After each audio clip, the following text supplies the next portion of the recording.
Hi, hello. Welcome to another episode of Isaiah's Newsstand. It's your host, Isaiah Edwards. The date is March the 10th, 2024. Hopefully, this episode finds you well, in good spirits, and high hopes. As for me, I'm doing pretty good. I had a pretty chill day yesterday. I was mostly intending to just hang out at the house, just chill, and I had made hamburger, hot dogs, and fries, and I also clutched up and still had some remaining onion rings. So I had a nice little food corner, nice little dinner for myself. It was very yummy and pleasant. But some friends hit me up and they're like, "Hey, we are trying to go out. Do you want to come out?" And I was like, "Ooh, yes." So it was nice to see some of my homies that I hadn't seen in a little bit.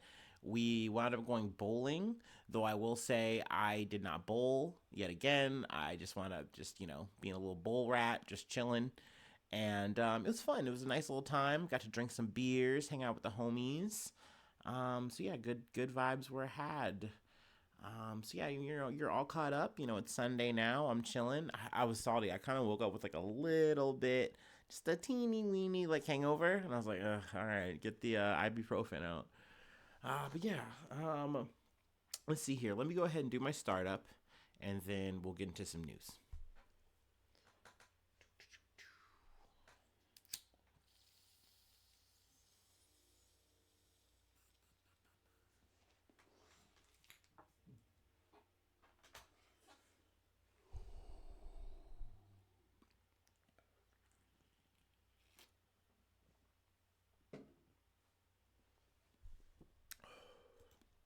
That's a ticket. Okay, okay, okay. Our first story comes from Al Jazeera. Nigeria school abductions. More pupils snatched as army hunts for missing. I believe the number that I had heard up until like before today, I think they even say it here is like 287 that were abducted. Yeah. So I'm kind of at least happy to at least lock in a more solid number than like 50 to 300 from like the last episode we talked about this in. But armed men have kidnapped 15 pupils from a boarding school in northwestern Nigeria days after more than 280 students were abducted from another school, with the army still searching for them. The men broke into the Islamic seminary in the village of Gidan Bakuso in Sokoto State on Saturday and seized 15 children from the hostel as they slept. Police told the Associated Press news agency. Let me see here. It was the third incident of mass kidnapping in northern Nigeria since late last week, when more than 200 people, mostly women and children, were abducted by suspected fighters of Borno State. On Thursday, 287 students were taken hostage from a government primary and secondary school in Kaduna State. So sadly, the news that I am bringing for this update is not, positive. There have been, some people that were able to escape, but that number's been like pretty low. I think so far in like the single digits. And, sadly, usually in these kind of situations, the stories aren't good. It's good that they survived, but, more times than not, people who are, kidnapped, aren't in the best situation, obviously. It's also said that maybe there's a reason for the kidnappings. At least me listening to the BBC was that this is kind of happening right before Ramadan, and essentially the women and children that are being kidnapped serve another purpose of being like, hey, you're gonna help take care of the area, the living area and things like that, and do a lot of menial tasks during Ramadan, while this is all happening. So that might be an added reason, but the added profile, the money, and especially right now with Nigeria, the economy is really bad. So switching to this tactic as opposed to like extorting farmers or things like that is something that is what they're viewing as something that's working for them. But I mean, it's now getting more attention, which is something they want. But I don't know. Hopefully, the kids get brought back, as safe as they can be in the situation. Though, I've definitely heard really sad and unfortunate situations coming out of, um, you know, these kidnappings and things like that. So, yeah, we'll go ahead and leave it there for now. Let's go ahead and move on to the next beat. Yeah, let me actually reorganize here on the fly. Okay, from the Independent. Peru Prime Minister resigns over leaked audio of him declaring love to 25-year-old woman. Peru's prime minister has resigned over allegations he used his influence to secure government contracts for a 25-year-old woman with whom he had a relationship. Leaked audio recordings purport to show Alberto Odorola, 57, declaring his love for Yaziri Pinedo in 2021 at a time when he was not a government minister. He has denied any wrongdoing and described them as edited clips. Which, I'm sorry, man. Like, I get it. In this day and age, I feel like it becomes easier and easier to say, like, no, this is like a complete fabrication from my enemies and opposition. They just want to, see me fall and this is all made up. But it's like, no, dude, I don't think so. Especially when you have the person more or less saying, like, no, we had a sentimental relationship. So, in more ways, more or less confirming the relationship. But let me see here. Let's read a little further. Let's see here. But they have sparked outrage since they were released by Panorama TV over the weekend amid claims that Mr. Odorola used his influence to gain lucrative government contracts for work with the defense ministry. Let's see here. She was allegedly given 2 contracts for work in 2023 worth 53,000 sol or 11,000 pounds. Mr. Odorola was defense minister of Peru until the end of 2022 when he was promoted to prime minister. In a recording, a male voice can be heard saying, "I love you," and repeatedly asking a woman when she is going to meet him. In another, he can be heard saying, "Tell me then, my love, so we can talk. You know these things are annoying. They are a pain, but you also know that I love you."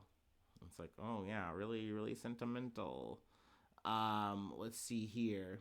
Miss Pinedo said on Tuesday that the conversation was from 2021, before Mr. Odorola became a minister in the department for which she would later work, but acknowledged her sentimental relationship with him. An investigation had been launched to probe the illegal sponsorship and corruption allegations against the former prime minister. Mr. Odorola was on an official trip to Canada as the scandal unfolded in Peru, and President Dina Boluarte had asked him to cut his trip short and return.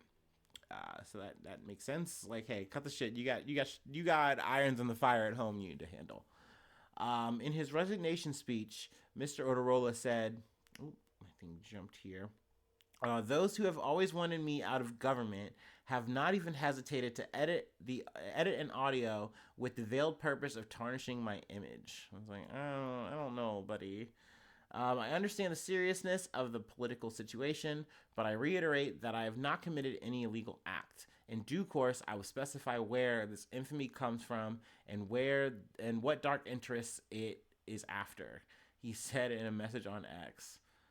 My principles are greater than the hatred and baseness of the haters, he added. And this is an important part to add. With the prime minister's departure, all 18 cabinet members must now also resign, according to Peruvian law.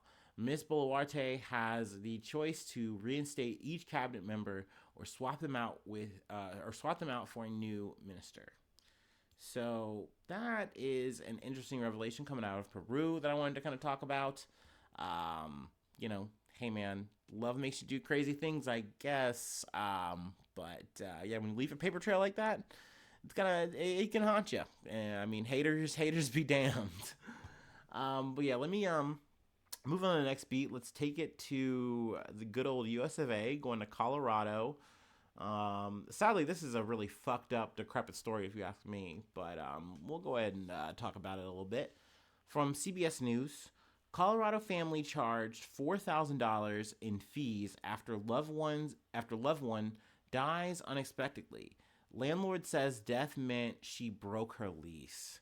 Like, it's so icky, dude. A major apartment company in Colorado is charging the Greeley family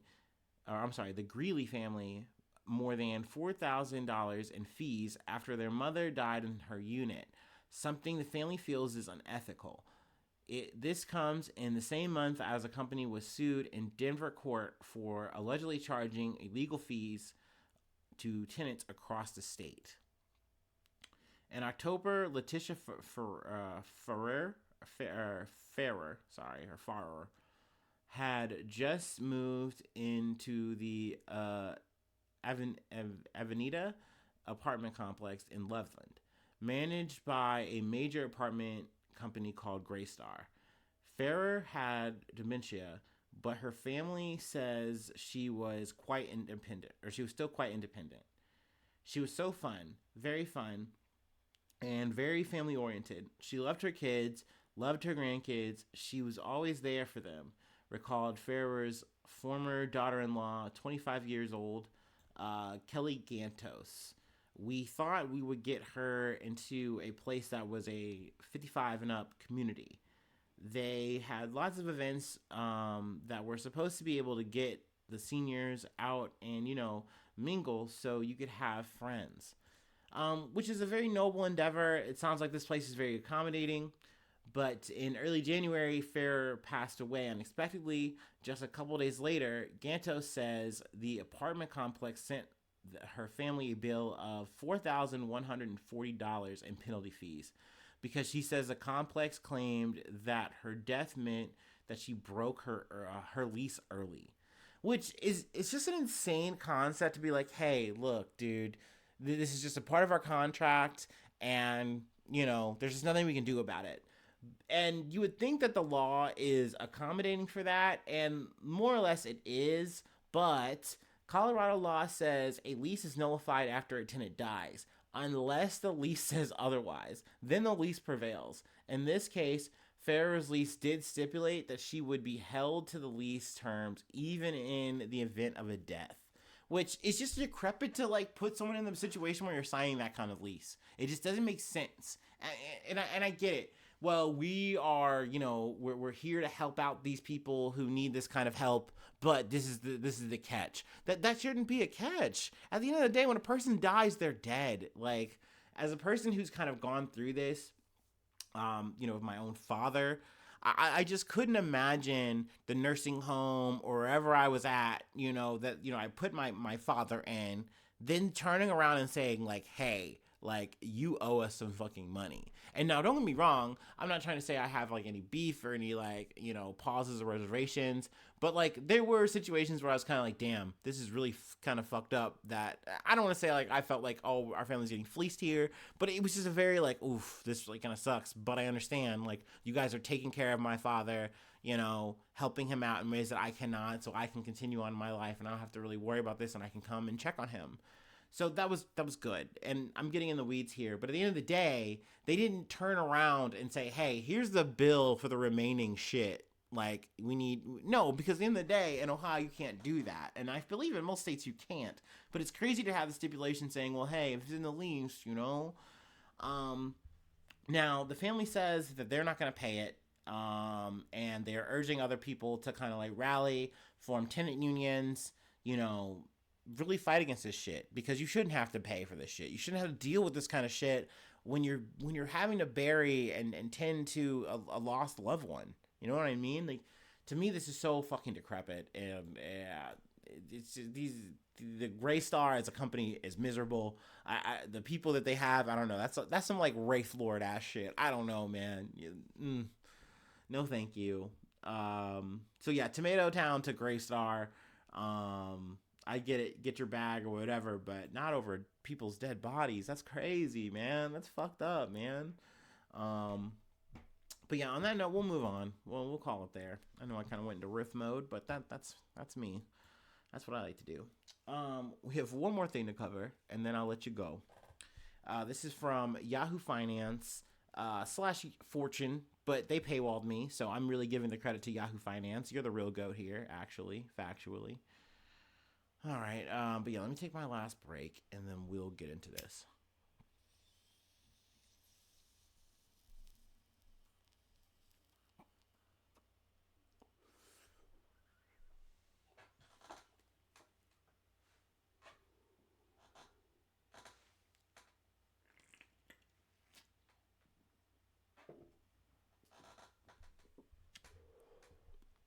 Okay. Now, this is a bit of a loaded potato. We're covering most of said potato. Eco terrorists strike $1 billion blow against Tesla plant in Germany, and Rivian halts $5 billion Georgia factory as activists cheer. Many people who buy electric vehicles do so for environmental reasons, but they might not be so thrilled about having an EV manufacturing site near their home. Yesterday, Tesla rival Rivian announced it's halting plans to build a $5 billion factory in Georgia. Instead, it will manufacture its upcoming R2 and R3 models at its existing plant in Illinois, allowing it to save more than $2.25 billion in capital expenditures. While the politicians who lured Rivian with tax incentives might be disappointed, the company pledged to create 7,500 jobs by the end of 2028. Some Georgia residents living near the planned facility breathed a sigh of relief for now, at least. Um, so that was something I didn't really know about until I wound up clicking on this article. But the main reason for the season was the Tesla part. So, meanwhile, in Germany, Tesla's first European gigafactory recently endured sabotage from activists who cited water supply as a top concern, calling themselves, excuse me, the Volcano Group. They set a high voltage power mast ablaze on Tuesday, knocking out power to the carmaker's plant as well as to nearby residents. Tesla said it has shuttered production until next week and would suffer nearly $1 billion in damages. CEO Elon Musk insulted the group on X, writing, "These are the dumbest eco terrorists on earth, or they are puppets of those who don't have good environmental goals. Stopping production of electric vehicles rather than fossil fuel vehicles is extreme dumb." That last bit is German for extremely dumb. So, of course, he was trying to be very smug and cute and meme, and I don't really think it landed, but I'm sure some fucking Elon Musk suck face fucker liked it or something. Some blue checker. I don't know. Um, how I feel about it, I don't know. This is where we tip the scales when it comes to like eco terrorism, eco environmentalism, or that sounded redundant. Environmentalism. There you go. That's probably what I just wanted to say. Where I go, you know what? Maybe cooking question mark. No, I don't know. It's not something I want to advocate for sure. But it is something where it's like, look, I understand people being so frustrated, so upset that they do want to get active. They want to do something to stop this because this isn't right. Um, you can also say, well, it's like, well, is it, how fruitful is this? Is it going to be worth it? Especially, now you're putting like an illegal spotlight onto a situation, but you can add like, hey, we're now people like me are talking about it. More people are talking about it. It's making the news on Fortune. So I don't know. To me, it's better than throwing tomato soup on a painting. Though I will say there was a painting that was like slashed or something, some art thing. I will say on that one, this is a bit side news or whatever, but that one made a little bit more sense. It was a painting of some racist dude, so I'm like, I don't really feel that bad about it. They slashed it up, so it's like, I mean, hey, they made their point.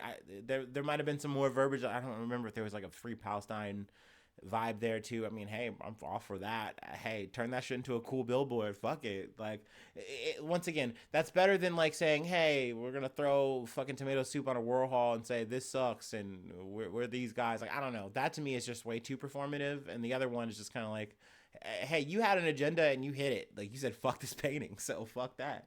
Um, but yeah, I mean, I think there's some more shit I should probably be reading from this article though. Um, I think also they were just anti the expansion of that, and I think that they might have hit that goal. I don't know if they're going to be planning on doing that. I might be wrong there. Don't hold me to that. I know I've been kind of sloppy this week, or sloppier than usual, maybe. Anyway, let's read some more. Rivian and Tesla aren't the only companies that have encountered resistance to EV related manufacturing projects.